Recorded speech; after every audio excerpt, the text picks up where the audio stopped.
Malang diguyur hujan deras 19 April 2022. Inilah beberapa titik banjir dan macet yang dilaporkan oleh warga. Malang kembali diguyur hujan deras atau Malang lagi-lagi banjir yang mengakibatkan banjir bandang dan macet di beberapa titik.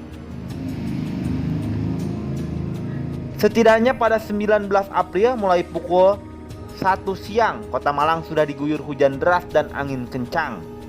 Seperti biasanya, hal ini membuat beberapa titik di Kota Malang menjadi banjir sehingga menyebabkan kemacetan yang cukup mengganggu para pengguna jalan.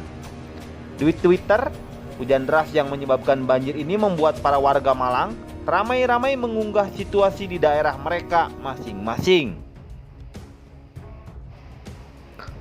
Lagi-lagi Malang, Provinsi Jawa Timur meluap dahsyat 19 April 2022.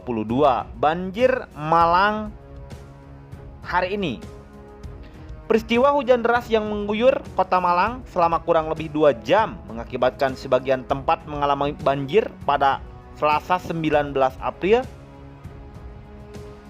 Kepala Badan Penanggulangan Bencana Daerah atau Kepala BPBD Kota Malang mengatakan intensitas hujan yang cukup tinggi disertai kilat atau petir mengakibatkan banjir menyebar di beberapa titik wilayah Kota Malang. Banjir Malang hari ini.